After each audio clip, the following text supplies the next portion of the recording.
اس کے اندر نجات پانے کا مسلمانوں کے لیے، گناہگار مسلمانوں کے لیے ایک اور طریقہ بھی ہے کہ وہ ان کے گناہ کسی یہودی پر یا کسی عیسائی پر لاد دیے جائیں گے اور پھر وہ جنت میں جائے گا. ایک طریقہ یہ بھی ہے.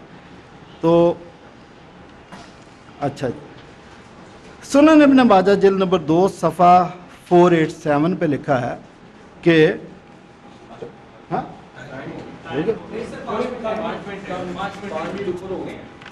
5 منٹ اوپر نہیں، 5 منٹ ابھی رہتے ہیں. ہاں ٹھیک ہے جی. 72 فرقے ہیں جی اور جنتی صرف ایک ہی ہے. اب میں آپ سے یہ پوچھنے کا حق رکھتا ہوں کہ وہ فرقہ تو ایک ہی ہے، آپ مجھے بتا دیں وہ کون سا فرقہ کہ جو جنت میں جائے گا. باقی جو 71 فرقے ہیں وہ تو بہرحال اس کا مطلب اس حدیث کے مطابق وہ دوزخ میں ہی جائیں گے. ہم جب پوچھتے ہیں کسی بھی فرقے سے پوچھو تو وہ کہتے ہیں ہم جنتی ہیں. بھئی آپ کو کیسے پتہ چلا گیا آپ جنتی ہیں؟ کیا آپ نے قرآن اندازی کی؟ اور کیا قرآن اندازی کی تو سارے فرقوں کو اکٹھا کیا، ان کے سائن کروائے تھے؟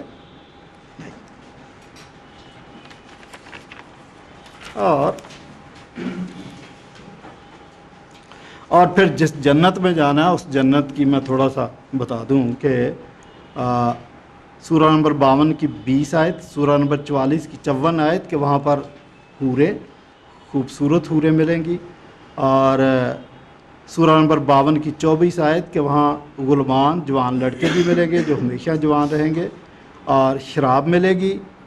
سورہ نمبر 76 کی 5ویں آیت کہ اس کے اندر کافور مکس ہوگا، اور سورہ نمبر 76 کی 17 آیت زنجبیل مکس ہوگی، اور جناب سورہ نمبر 83 کی 25ویں آیت میں لکھا ہے کہ سیل پیک شراب ملے گی، اور سورہ نمبر 83 کی 27ویں آیت میں لکھا ہے کہ تسنیم مکس ہوگی، اور سورہ نمبر 83 کی 25 آیت میں جو سیل پیک شراب ہے اس کے لیے لفظ ہے رہیقن مختومن. سورہ دہر کی 3 آیت میں لکھا ہے کہ پروردگار اپنے ہاتھوں سے پلائیں گے. یہ جو نقشہ ہے شراب اور حوروں کا اور غلمان اور سارا، غالب مسلمان شاعر ہے، وہ کہتا ہے ہم کو معلوم ہے جنت کی حقیقت، لیکن دل کے خوش رکھنے کو غالب یہ خیال اچھا ہے. اور چلیں آپ کہیں گے جی شاعر ہے، شاعر کو چھوڑ دیں. سر سید احمد خان انہوں نے قرآن کی تفسیر لکھی ہے، موٹی کتاب دکھا دیجیے، یہ کیا کہتے ہیں اس کے بارے میں.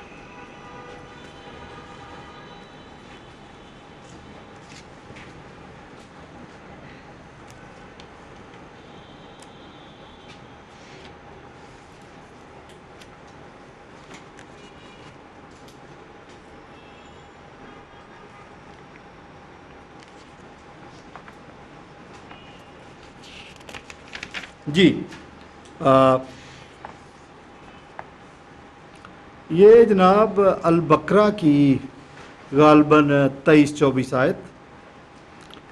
یہ سمجھنا کہ جنت مثل ایک باغ کے پیدا ہوئی ہے، اس میں سنگ مرمر کے اور موتی کے جڑاؤ محل ہیں، باغ میں شاداب اور سرسبز درخت ہیں، دودھ، شراب، شہد کی ندیاں بہہ رہی ہیں، ہر قسم کا میوہ کھانے کو موجود ہے، ساقی و ساقیاں نہایت خوبصورت چاندی کے کنگن پہنے ہوئے جو ہمارے ہاں کی گھوسنیں پہنتی ہیں شراب پلا رہی ہیں. ایک جنتی ایک حور کے گلے میں ہاتھ ڈالے پڑا ہے، ایک نے ران پر سر دھرا ہے، ایک چھاتی سے لپٹا ہوا ہے، ایک نے لب جاں بخش کا بوسہ لیا ہوا ہے. کوئی کسی کو کونے میں کچھ کر رہا ہے، کوئی کسی کونے میں. کچھ ایسا بیہودہ پن ہے جس پر تعجب ہوتا ہے. اگر بہشت یہی ہے تو بلا مبالغہ ہمارے خرابات اس سے 1000 درجہ بہتر ہیں. سر سید احمد خان تفسیر القرآن، سورہ مریم تک انہوں نے تفسیر کی ہے، کاش یہ مکمل کر جاتے تو. اور 2 منٹ دے دیں، صرف 2 منٹ. اچھا، اور آخر میں نے حدیثوں سے ثابت کیا تھا اور قرآن سے بھی کہ نجات کا تصور واضح نہیں ہے. ایک اور آیت بتاتا چلوں، سورہ الفرقان کی 30ویں آیت میں حضرت محمد کا بیان ہے. وہ کہتے ہیں پیغمبر کہیں گے کہ اے پروردگار میری قوم نے اس قرآن کو چھوڑ رکھا تھا. تو پھر مجھے بتائیں کہ اگر اس قوم نے، میری قوم